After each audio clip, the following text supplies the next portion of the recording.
This is Alan McCoy speaking from outer space.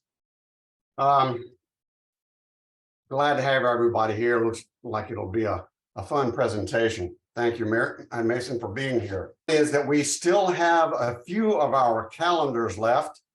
Not sure how many we have left, but if you haven't snared your calendar for this year, they are available.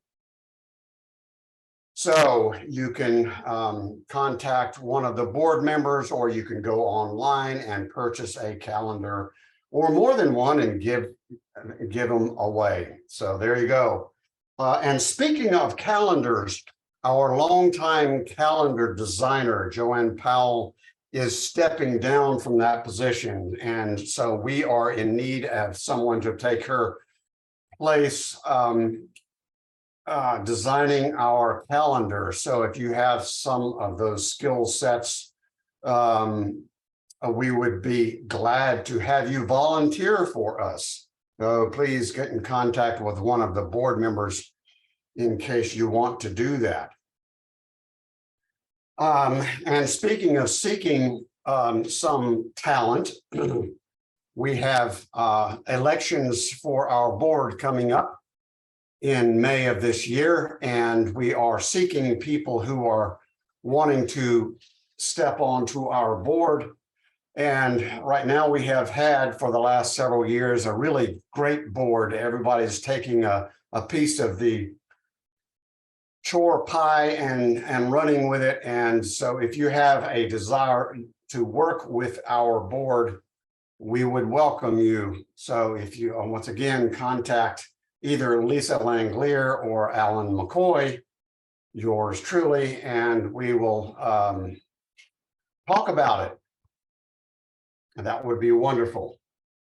One last thing, and that is results from the Cheney Christmas bird count are now available, and I will be posting them on our website within the next day or so. And I am still compiling the results from the Spokane Christmas bird count. And as soon as I get those results done, I will write up some brief blurb for the pygmy owl and post them online. So look forward to that in the near future.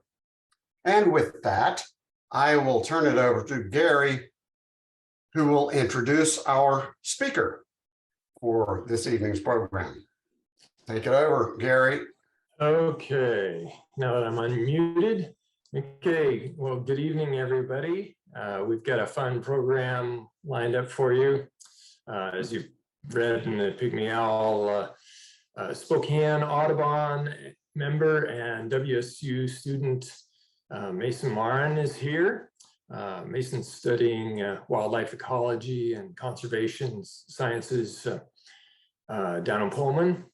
And for the spring semester last year, he was able to go to Southern Patagonia as part of WSU's program. So a terrific opportunity to do some birding and photography. And he's going to share some of those things with us tonight. So it should be fun. You may know Mason from some of his photography work. He had a couple of great photos in last year's calendar. Also, his name shows up in the field notes that John Isakoff puts together, birds that are seen in the area. Mason's name shows up there frequently. So, an active person in the community. Let's see, and one fun story I wanted to share with you was last July was the WAS conference in Spokane, which is Washington Ornithological Society. So lots of good birders came over. Quite a number of Spokane Audubon members led field trips so that those folks could see the local specialties and the fun areas. And so everybody had a good time. But in the evening, the second evening, I believe, we had a fun program called Stump the Experts, and they would show some kind of obscure bird photos, bad lighting or a weird angle or partial bird, difficult IDs. And you had a room with 80 to 100 good birders, and we were all trying to figure out what these birds were. And they did 7 or 8 of those photos, and 3 of them were identified by Mason. So he obviously has a great future ahead in birding, and I, for one, was very impressed. Anyway, yeah, so a couple of housekeeping items. Please keep your microphone muted during the presentation. And if you have a question or comment, use that chat function at the bottom of your screen and just type in your thoughts, and that'll get passed along. So with that, I'd just like to say, yeah, thank you very much, Mason, for being here tonight and sharing with us. It's a pleasure. And with that, the program's yours. Thank you, Gary. Happy to be here. And yeah, I hope my name can show up in John Isaac's list a few more times in the coming months. Hopefully I'll be able to grab some more rare birds there. So I'm going to try to start the presentation here. It might freeze my camera again. We're going to find out in a second. Let's see. No, we're good. Okay. So I will start by giving a quick summary of what we did on this program, because I kind of want to fill everyone in. Basically, we, as a group, there were about 28 or 29 students went to Chilean Patagonia from all over the US. We actually also had a student from Singapore and one from Canada. And this program was led by a few different Chilean teachers and guides and stuff like that had come basically from all different walks of life to lead the program. Now, Wazoo helped me get into this program. It was a bit of a chore to get it approved, unfortunately, but I was the first student from my university to ever actually go on it. So I had to basically submit a bunch of paperwork saying, yes, this is a safe program. No, I will not die on this program, stuff like that. But they did know the School for Field Studies. It's a rather famous program leader for wildlife students. So they were willing to send me on my way and see how it went. So in the end of January, about the 30th of January, I flew out from Washington, pretty short flight down to Dallas, relatively speaking, as I took my next flight to Santiago, which was quite the long flight, probably the longest I've ever been on. In Santiago, we had to quarantine for a day before flying down to Puerto Natales, which is where we spent most of our time kind of with it as a central hub for us. We had about 10 days of quarantine there per Chilean government guidelines. And I will say that might have been some of the most agonizing quarantine I've had to do, solely because I knew the amount of birds that were waiting outside for me to see, because we had driven into town right along the coastline. And I just could not get out to see them. I had seen huge groups of upland goose and Coscaroba swan and black-necked swan as we came in. I knew they were right there, but I couldn't get to them because we weren't allowed to leave the building. But eventually, of course, we got out. The first weekend we went out, I did some birding along the coast, which was great. And throughout the entirety of the program, as I put on my slide, I was actually able to see 113 different species there. I believe 96 of them were lifers. I was really gunning for trying to get to 100 lifers, but I just kind of fell short, mostly because surprisingly, the diversity there is pretty limited to waterfowl. It's actually really similar to kind of our northern points, even like North Washington and further north up into Alaska, where it really starts to shift into the accessible resources, which down there is mostly water. Of course, there is still a huge diverse spread of habitat there, which I will be talking about. So I'm going to kind of run through the different locations, different types of habitat that we went to one by one and do that through time. Roughly, we did revisit some spots, so some of them are kind of lumped together. But basically, it's going to be following timescale of when I was there. We got there in what was late fall in Chile and went into the beginning of winter before heading out. So I have some pictures here. One of Rio Serrano, which is this big river through Torres del Paine National Park. I also have this lovely penguin, which has seen better days, I think, in one of the stores in town that I considered buying solely for the fact that I had no idea really what it was supposed to be beyond penguin. So with that, the first and main location, obviously being the fjordal coastlines.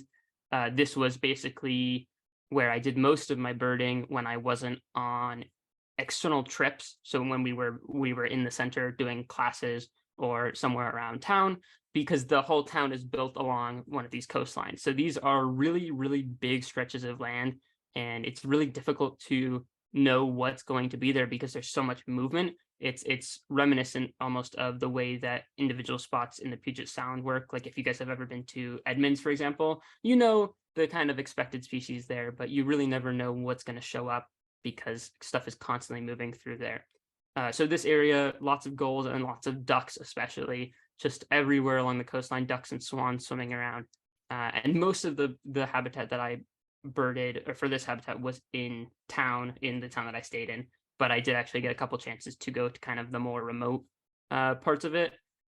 I had a few friends take a bike trip up to a nearby town, and I was still within the first month of the program. And when they came back, they're like, "Oh yeah, we were pretty tired," and we biked along. "Oh yeah, we saw flamingos." I was like, "You saw what? You saw flamingo? Where?" And he's like, "Oh yeah, it was just an hour of biking away." And I was like, all right, I'll get flamingos a different day. Like I was not ready to do that, but I did eventually get them along the coast down there. So I have some photos of some of the birds there. So in the top left is the Chamongo caracara. I actually spent an absurd amount of time trying to figure out what Chamongo meant because I was sure that it had some deep meaning, some local word or something like that. And it turns out it's literally just supposed to describe the sound that they make. Which was a bit disappointing when I finally figured it out. They are actually really cool ecologically, though. They're basically the crows of the area. Despite being falcons, they behave just like crows. They forage along the coastline, picking at washed up birds and fish, and they sit on every light pole and fly over everywhere and peck at each other in flocks. It's really cool seeing that niche filled by something that is not a corvid at all. In the top right is yellow-billed pintail, which actually behaves pretty similar to our pintails up here. But they've, of course, got that very nice bright yellow bill. They look a lot like yellow-billed teal, which is another species down there, but they do have some size differences and habitat differences. In the bottom left is one of my favorite species from the area. That is Chiloe widgeon, named after the island of Chiloe, a bit north of where I was.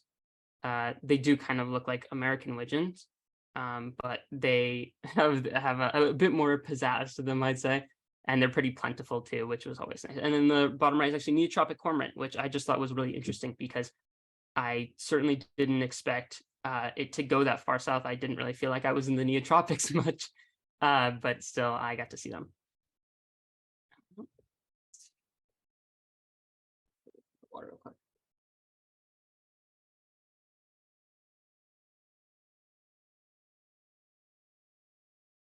So in the top left is the black-necked swan, which is another staple of the coastlines there. And I found that they were very loud and very common very quickly, which I didn't really expect, but I was happy to see nonetheless because they were really awesome. And when I first arrived there, they still had all their young with them laying on their backs, which was a really, really cool thing to see. In the top right is southern lapwing.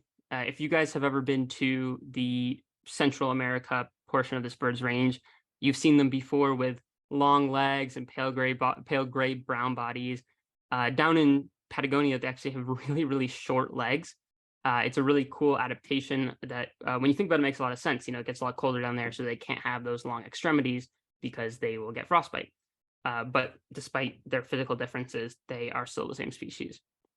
In the bottom left is Magellanic oystercatcher, kind of reminiscent of our American ones, though with a curved bill, which is a bit interesting. And then in the bottom right is imperial cormorant, which was pretty common down there. And I did not get nearly as many close views of these guys as I would have liked, but luckily I was able to get a few times where I was able to see them close by. Okay, so the next habitat we visited were these glacial lakes and forests, and I isolated these specifically because the forests along the glacial lakes are relatively low diversity, and the glacial lakes themselves really didn't see much activity. You would see some grebes and some coots every now and then, but typically you really didn't see all that much. However, of course, they were absolutely stunning, and I will say, surprisingly, glacial ice tastes really good. So some of the birds that I had in these areas, Andean condor, which was really a staple of most of the range, but especially on these areas because they were so kind of exposed with those big bluffs that you would often see condors sitting up at the top. So this is a nice adult female that posed briefly before taking off when the rest of the class came over the ridge.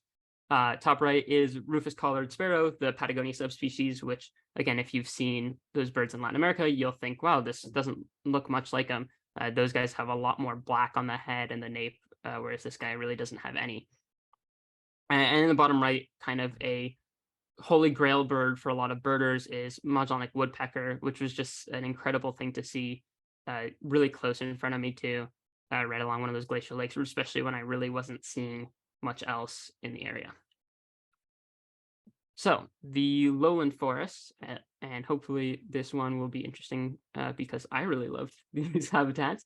They had these trees that were mostly in the genus Nothofagus, which actually means bastard beech, because originally European settlers thought they were beeches, and then they realized that they were not at all, and so they gave them that lovely name. So these were kind of like pretty dense woodlands with varying density, but usually pretty dense, that had borders on more dense montane forest. And in these, you'd see a lot of songbird activity and a lot of woodpecker activity, especially with Chilean flicker, which I will show in a second. So these were some of the birds that I ran into in that area. Tufted tit tyrant in the top left being one of my favorites, not just because of the lovely name, but because of the lovely tufts. I actually really didn't see these birds at all until my last month there, and then all of a sudden they were everywhere. And I think it coincided with the turning of the leaves and the dropping of cones from the because they have kind of like alder cones almost, and I suspect that an increase in like bug presence, like larval presence, when those cones were finally getting really ripe,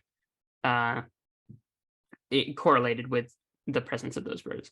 Top right is Austral pygmy owl, which was a species that I really wanted to see for most of the time I was there and really struggled to find. And then one day I stepped off the bus and it flew right over my head. And it was, I think, my last week there too. So it was just really awesome. But I had actually split off from the rest of my research group at the time. They had gone to a different area and I had gone with a different group who was doing more social research so that I could do my surveys in the area for my research. And when I was looking at this bird, I mean, I was getting just incredible views. And I just thought to myself, there's no way that since I'm getting this and I'm all by myself, there's no way that the rest of my group didn't also get something incredible, because it's got to balance out, right? And eventually they come back from a hike and they come down and meet with us in the main area. And I go, what'd you guys see?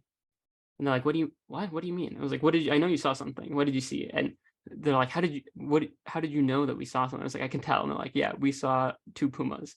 I was like, oh, of course you did. So I didn't actually get to see a single puma in my time there, but they saw 2 in one go. So I knew, you could take what you can get. I knew it had to balance out somehow. In the bottom left is Chilean flicker, which I think is a very beautiful bird, but behaviorally is pretty much identical to our northern flickers. Loves sitting on the ground, sitting on posts, sitting on roofs, pecking at things that they shouldn't be pecking at, like corrugated steel roofs, trying to land on windows, the classic flicker behavior. And then in the bottom right is a species which I think is really cool, white-throated tree runner, which is actually an oven bird. But as far as the niche goes, is very similar to brown creeper, and even you can almost see it in the plumage there. They behave a lot like them on trees. Interestingly, they flock with thorn-tailed rayaditos, which are almost like the chickadees of the region. But really, you can see how they're occupying the same niche as brown creeper does in North America. So, as I mentioned before, the lowland forests tend to border these denser, kind of wetter, high elevation forests. It's the same genus of trees, but they kind of change in species and density. You have a lot of the same songbirds that carry over. So birds like the rayadito in the top left, but you also get some new specialists. So austral parakeet in the top right, the only parakeet species in the area. In the bottom left, white-crested alania, which down there is called fio because of the call that they make. And in the bottom right, a favorite of mine, Chilean hawk, which actually, for those of you who are familiar, was split from bicolored hawk and identified as its own species earlier this year, which I was really excited about because it meant that I got a different species on my life list. Plus, actually, if you guys have Merlin, they used one of my photos of this exact bird to illustrate the juvenile plumage of the bird, which was really exciting. And that bird actually was really close, and it sat really close for a long time until some other hikers passed underneath it. It's literally just sitting right above a trail, which was just really awesome to see. I was actually going to include a photo of me kind of stupidly pointing at it and grinning, but I decided not to because I figured that you probably couldn't actually see the bird in a presentation, and so you would just see a photo of me stupidly grinning and pointing. So then we go to this kind of very drastically different habitat. These are the grasslands and the sandy slopes, and I don't really know how to categorize the slopes besides sandy slopes because that's kind of exactly what they are. These really big steep hills of pretty much nothing but sand and fossils, which were really cool. The riverbanks there have tons of marine fossils. The sand is full of shark teeth and crab claws and petrified wood. And on the rock slopes, there's lots of fossilized leaves and stuff like that. So some of the birds that frequented these habitats, top left, crested caracara, which many of you are probably familiar with if you've ever been Texas or south. In the top right, long-tailed meadowlark. This is a young male. The adult males have just an absolutely breathtaking plumage. I did get to see a few before they all molted out of it, but this one also is just really awesome. In the bottom left, dark-faced ground tyrant, which is a really cool species. It's in a group of other ground tyrants, and it's exactly what it sounds like. They're tyrant flycatchers that live on the ground and hop around and catch bugs, which is just really awesome to see. In the bottom right, Plumbus sierra finch. The sierra finches were kind of the bane of my existence while I was there, because for those of you familiar with them, they actually all have really characteristic plumage when they're adult males. And luckily for me, despite seeing about 4 or 5 species, I didn't see a single adult male, which instead meant that I had to spend the entire time looking through field guides in Spanish, trying to figure out how to identify the young males and the females. Cool. So the marshes and rivers were really cool. These big swaths of habitat in the lowlands, especially in Torres del Paine. Unfortunately, I didn't get to visit very many of them, and lots of the habitat was inaccessible because it was sort of an island, isolated habitat that you could maybe get to if you're really willing to risk wading through the mud. But I did most of my surveys alone, so I wasn't really feeling like getting stuck out there and dying. Some of the species in these areas, spectacled duck in the top left, a really awesome duck with a pink speculum, which is just really cool to see. Fire-eyed diacon in the top right, another flycatcher species there, but again, with like a really cool name and descriptor. Fire-eyed is fitting and pretty awesome, if you ask me. In the bottom left, Plumbus rail, probably some of the dumbest rails I've ever seen. I watched one climb a tree and stand at the top of the tree and call. Didn't feel very secretive to me. And then the bottom right, upland goose, which was a species that was pretty common throughout the region, but I never really grew tired of. Cool. So the Strait of Magellan and the islands there, this was kind of the big one. The Strait of Magellan cuts off Tierra del Fuego from the mainland Chile. It's kind of similar to Puget Sound in that you kind of have constant flow of birds in and out, and you can kind of do sea watching from various points along the route. And of course, it has penguin colonies, which I don't know why anyone would be upset at those. So some of the species there, blackish oyster catcher, as you can see in the top left, kind of similar to ours. I'm not really sure what makes it blackish instead of black, but I guess they figured it out at some point when they named it. In the top right, rufous-chested dotterel, a favorite of mine, though I didn't get to see its bright rufous plumage, unfortunately. Bottom left, king penguins, which were just absolutely incredible to see. I had maybe 50 of them, and I legitimately cried upon seeing them because it was just so incredible watching them. And in the bottom right, Chilean skua, which was a favorite of mine at many of the penguin colonies, kind of wading through looking for any snack that they could get. A few more. I've got a few pages of photos here. White rump sandpiper in the top left, a species that some of you may know from the eastern US. Magellanic penguin, a very friendly species in the top right, and the bottom left and right, black-browed albatross and flying steamer duck. I loved seeing the steamer ducks, especially when they paddle away, hence their name, steamer. Top left, southern giant petrel, a species that has actually grazed our waters off of Washington once. Those were really awesome to see and really way bigger than I thought they would be. Kelp goose in the top right, the male and female. The male is bright white to distract from the female. Bottom left, dolphin gull, kind of like a really fat Yearman's gull, if you ask me. Still awesome seeing them, but I couldn't really think of any other descriptor for them. And in the bottom right, another Chilean skua. I also have some mammals because there were plenty of mammals to see down there. So in the bottom left, the guanaco, a relative of the llama, and the alpaca, a very common species to see down there, very prevalent through the grasslands and the hills. In the top middle, South American sea lion, which we got to see some huge colonies. Unfortunately, I didn't have any luck finding any snowy sheathbills among them, though they have been known to hang out with those mammals. Top right, Commerson's dolphin from one of the boats we took. Really awesome seeing them. They have really cool coloration and they act very similarly to our Pacific white-sided dolphins. And in the bottom right, chia, commonly called the Chilean gray fox, though actually it's not a fox at all. It is a canid related to foxes, but isn't actually a fox itself. And then I just have a few other fun things, a picture of my class, a nice butterfly, a nice moth, and a big pile of fossils that we had picked out from the riverbank in that kind of sandy slope area that I showed earlier. Cool. And if there's any questions, I can answer them now. Let's see. Maybe not. I have a question, Mason. Yeah. I know that the School for Field Studies has several locations. Why did you pick this location? So there's a bit of a funny story behind that. I was actually between this one and the Kenya program, the Kenya-Tanzania program. And I was really leaning that way because of all the amazing birds that were there. And then I decided to read the information about the programs. And in the Kenya-Tanzania program, it said to wash your clothes, you can hand wash them yourself in a pot of water, or you can pay, and I believe this is the exact quote, the local woman of the village to wash your clothes for you by hand. And then I looked at the Chile program and it said, we have 2 washing machines and 2 dryers, and laundry detergent is provided. And I went, yeah, that feels a little bit more comfortable. I think I'll go with that one. We had a question from Alan McCoy about what kind of camera you're using.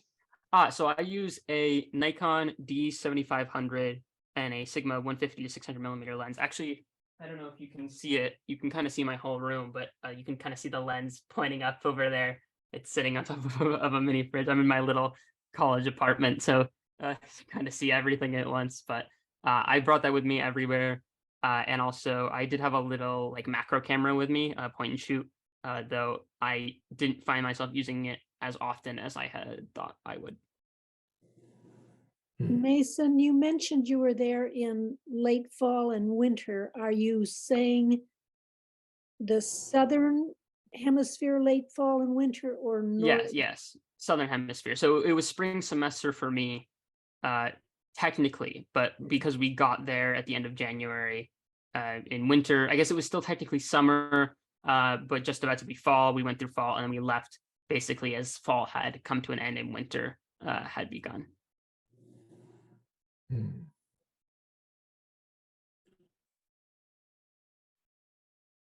That's a great shot of an Andean condor. You said that you saw quite a few of them? Yeah, it's actually really funny because, as I mentioned at the beginning, some of the teachers and program leaders were tour guides, and one of them had told me a story about a woman that he had been leading from France who really wanted to see an Andean condor more than anything else, and for some reason he just couldn't find her one, and he knew that they were very plentiful throughout the region, and he checked all the spots that he regularly saw them, and he couldn't get her one. She was there for a whole week, nothing, and the day after she left, it was really windy, and he went outside, and there were 20 flying right over where she had been staying.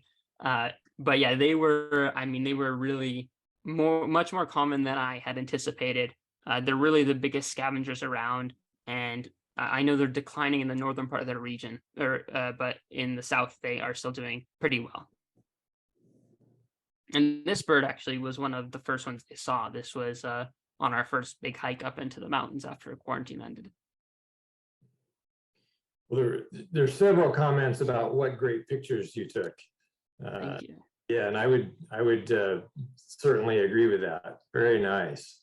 Yes. See, what you're not seeing is the couple thousand I dropped onto iNaturalist to get the species on my list there of blurry canasteros and stuff flying off into the distance, never to be seen again. I'm familiar with that process. Yes.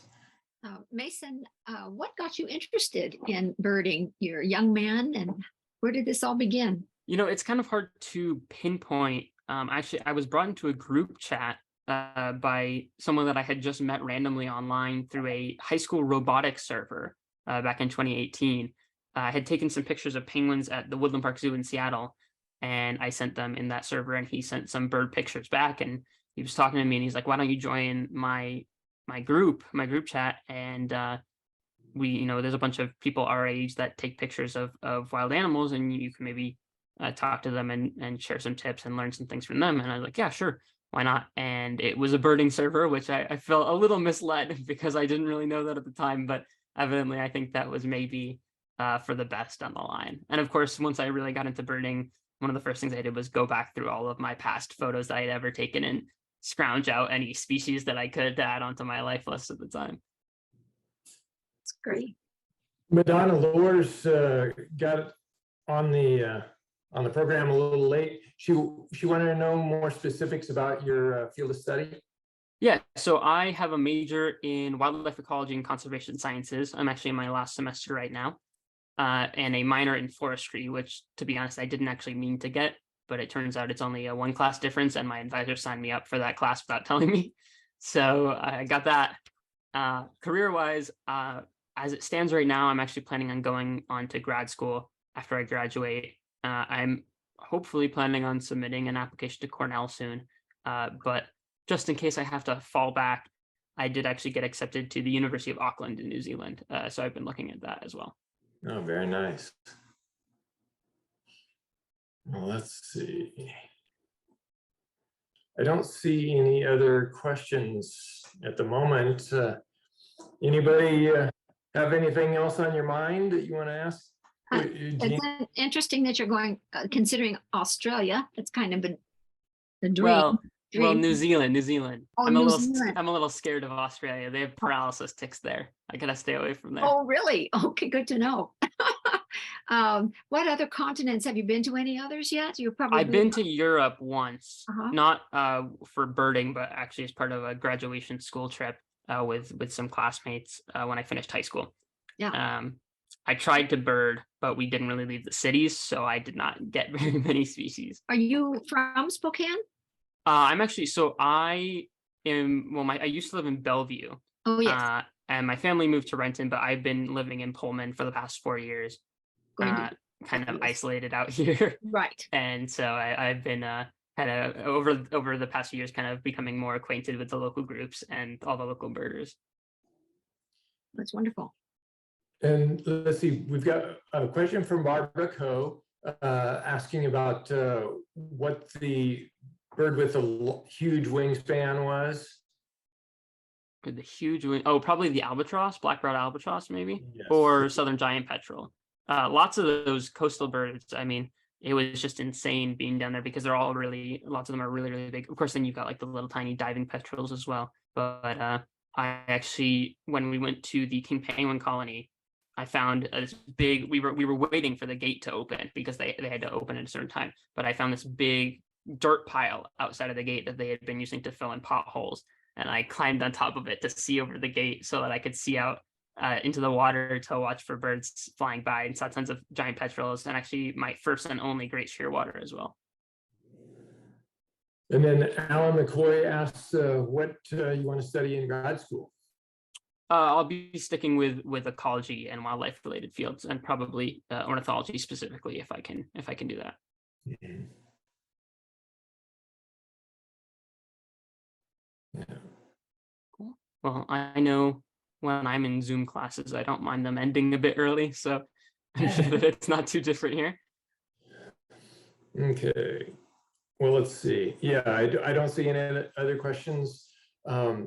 Again, Mason, thank you so much. It's a lot of fun to see your career path and your expertise at such a young age. So I'm very envious. But yeah, thank you very much for your time. It was a pleasure. Yeah, thanks for having me again. Absolutely. Stop this.